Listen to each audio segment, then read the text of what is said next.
Pete Marr here for B-Sides. I'm at Portola 2024, and one of the outstanding performers is joining us in Nala.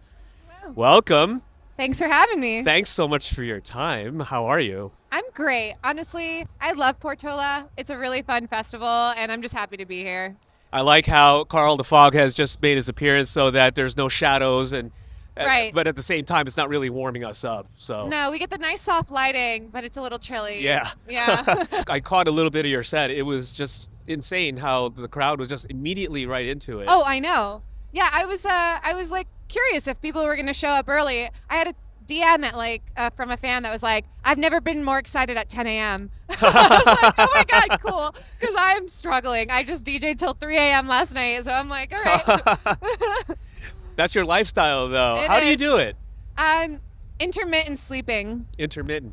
Intermittent napping. That's what I call it. So like literally cat naps. I'm like, okay, yeah, like sleep when you can. Like I still got like 6 hours this morning. That's pretty good, actually. It's not bad. Yeah. Even if the hours were like really weird. Yeah.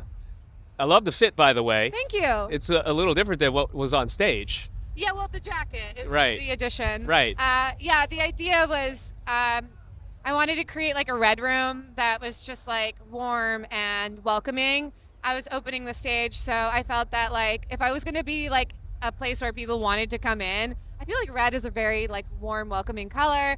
I also have a song. One of my first releases on like a big label was called Red, and it's like, "What's your favorite color?" Mine's red. So red is my favorite color. You can't tell. But yeah, so I just kind of made the whole theme about that, and we gave out roses. And I noticed that. Yeah. I got to admit, that was my first time seeing you. And there were people with the roses in the audience, and I'm Yeah. like, okay, what am I missing here? Yeah, it's just the red room, you know? We just wanted to create like a loving environment, I think. Now, it is fall, and I must ask, how much Taylor Swift is this coded and related and whatnot? Oh, I don't know. Is this a Taylor Swift thing? I have no idea. Well, Red is one of her, I guess, top albums, and Oh. released in fall. Oh, okay. Well, then, yeah, I'm inspired by her. Okay, that's all I need to hear. Yeah. That's the soundbite right there. Yeah, she's the best. No, honestly, she is the best. I am inspired by her in a lot of ways, like business and just attitude towards the world, and like she really like handles it the best out of anyone. So I am inspired by her. Yeah. But I did not clock that at all. But I didn't from make that now on, connection. in every other interview that I you will do, say that. you'll be like, well, isn't it October? Isn't it Yeah, Red it's- season? It's red season.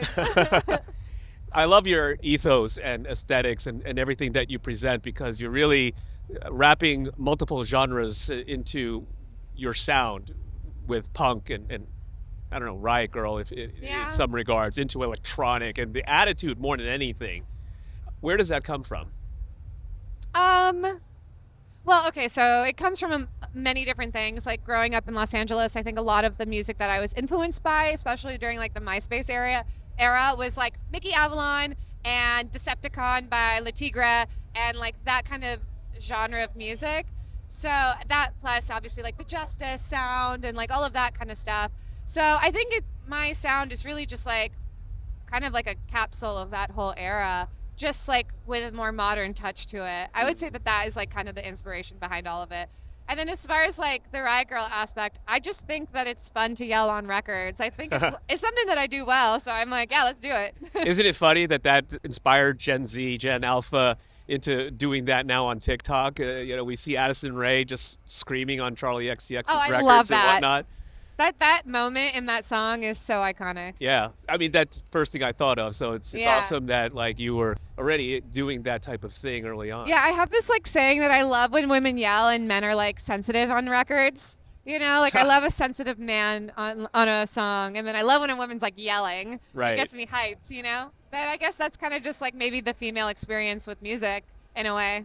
We just like a good, like empowering woman, and like a man that's like nice and sweet. The juxtaposition of it all. Yeah, yeah. Well, clearly you're doing all these amazing things business-wise. You have your own label, of course, which has been around for some time. And then you have a partnership as well with SiriusXM with your podcast or radio show, right? Yeah. What is the angle you're going with there? I'm trying to kind of build a universe of music that I think is not fully obvious yet.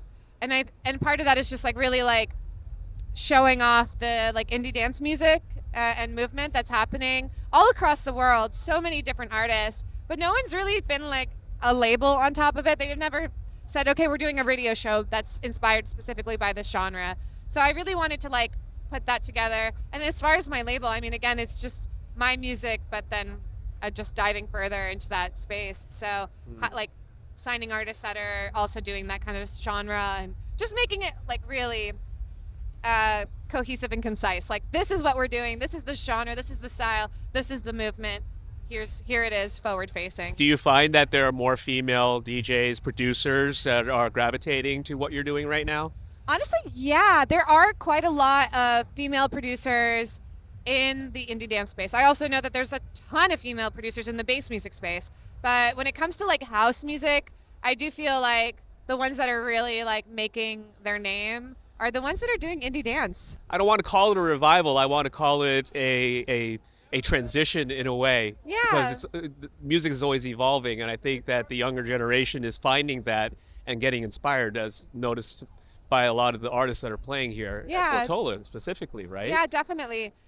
I think a lot of it has to do with like this nostalgia for a sound that we were kind of like raised in, and then also acknowledging that sound systems are epic these days, and we need to get the drums a little bit more banging. Right. You know, so that's like really like kind of the middle ground between the two. Yeah. And Spiritual Psychosis really embodies a lot of that. Yeah, that is like the perfect, for me, that's the song where I'm like, I kind of circled all of the things. There was a checklist. There was a checklist. I got them all. I was like, good drums, good synths, still indie dance, still punk. I kind of like, and it happened really randomly. But yeah. Do you think that you're going to do a mashup with an actual band at any point? Well, I did. I did a like a collab, I guess, with the Dandy Warhols and Debbie Harry like last year. Was it that recent? Wow. I know. It feels like time. Right? It's just moving fast. My head and time are not on the same page right now. Yeah, I mean, I would love to continue to work with more bands. Honestly, like, I think my like goal band would be like Metric or something like that. Just like, I feel like Metric was really like right on the nose of like that movement of like rock dance. Like Rapture was still doing the electro clash dance type thing, Absolutely, right? But yeah. then Metric came out, and I don't know, they were lumped in with Phoenix and I love Phoenix Passion too. Pit Yeah, and, Passion Pit's amazing. Yeah. Yeah. I don't know why. It just feels like such a carefree era. You know, Totally. there's something really like light about it. Yeah. So No, Emily Haynes is still doing the thing. I know. I keep up. I'm watching. I keep up too, yeah. Thanks so much for your time. Yeah, thanks for having me. me. I'm a big fan of your music, and best of luck with everything. Thank you. It's Nala right here on B-Sides.